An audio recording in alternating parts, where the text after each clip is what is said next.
Hi, and welcome to Studio SN. My name is Sara Naumann, and today I'm going to show you a really fun card making technique featuring washi tape bunting.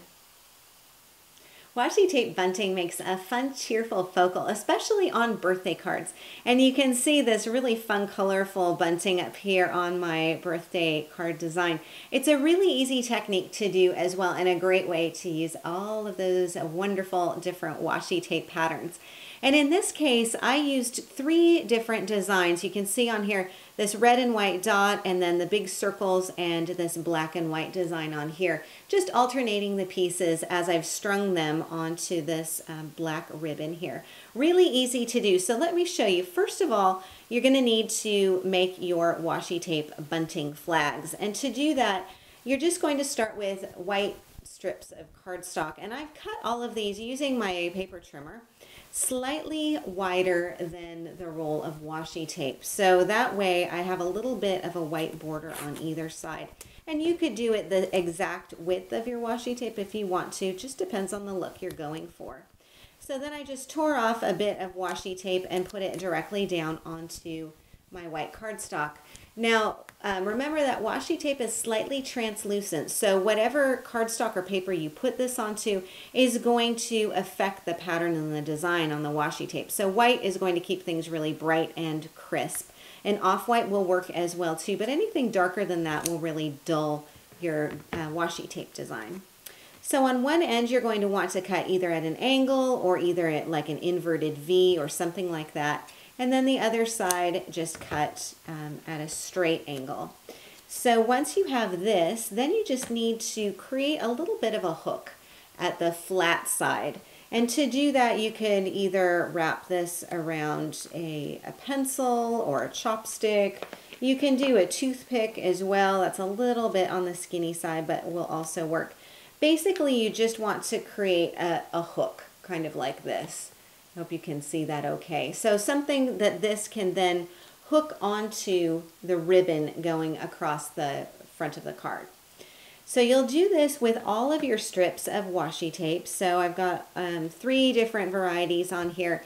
And I always like to do an uneven number of the strips, and I'll show you the card again. You can see on here that I've got 7 going across here. 1, 2, 3, 4, 5, 6, 7.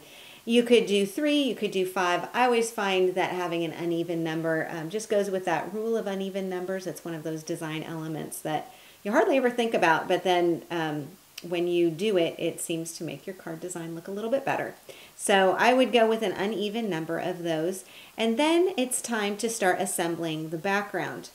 So for this card, I've started with a piece of teal cardstock, and I stamped and embossed Happy Birthday down here in black.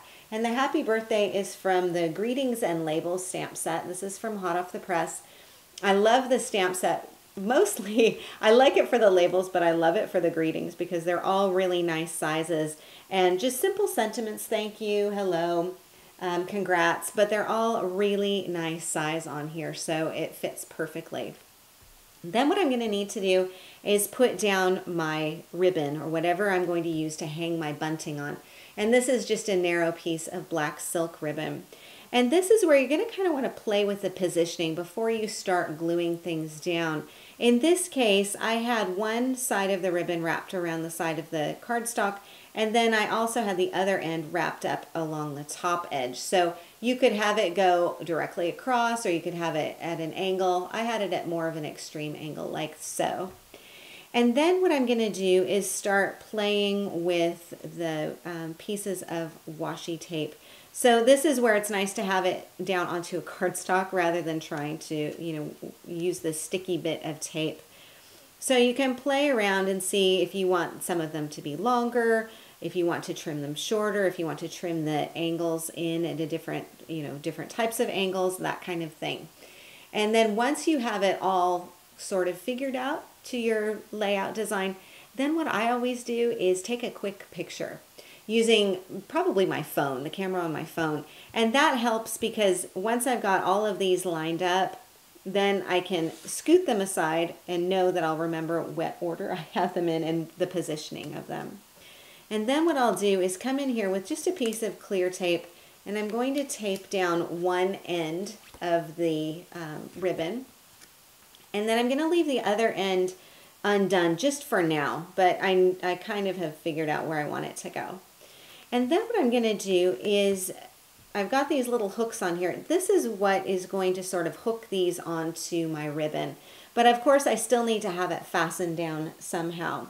And to do that, I'm just going to use a little bit of foam tape. You could use regular glue for this as well, but I just find that the foam tape is going to give a little bit more dimension, and it's also going to help really secure things down without it being too lumpy bumpy. So I've got a little bit of that foam tape up here toward the top, and then I'm just going to position this like so and tap that down. So the ribbon would be going up here through that little hook. And then I'm going to carry on doing the rest, again adding them with foam tape and positioning them, going all the way across as much as I want. You could have just a couple of little ribbons if you wanted to. And then go ahead and secure this end to the back of my card, either up at the top or over onto the side, wherever I've decided to put that. And then once I've got that part down, I can start adding additional pieces of ribbon, some buttons, and some other accents. So let me show you what I've done with the rest of the card. I'll bring this back in again. And you can see on either end of that ribbon bit, I tied more of the black ribbon, just in little knots, and then some black and white gingham on either side as well. You could also add them in between the bunting as well too. If you have any little areas that look a bit uneven, you can always do that too. I also like to add these little plastic buttons on here too. I think it adds a little bit more dimension and also just a little more touch of color on there too, and a bit of a different texture with the plastic, and then of course that nice tactileness of the washi tape. And these I've just added on with craft glue. And then I've assembled the entire thing once it's all done and secured. Then I just put it down onto the front of my white card. So I had that teal piece matted onto black cardstock, and then can just pop it down onto the front of my card. Super easy to do. So that is how you can create washi tape bunting. If you like this technique, you might also like my book, 20 to Make Washi Tape Cards. And this book features 20 washi tape techniques plus 20 alternate cards, so you get 40 card projects all together. And the techniques include stamping, embossing on washi tape, layering, die cutting, and a lot more. And 20 to Make Washi Tape Cards is published by the award-winning UK publisher Search Press and is available in craft stores and online worldwide. I hope you enjoyed today's show. For more ideas and inspiration, please do stop by my website at saranaumann.com. If you enjoyed today's video, I invite you to subscribe to Studio SN on YouTube, and I'll keep you updated with a new video every Wednesday. Thank you so much for joining me on Studio SN, and I will see you again next time.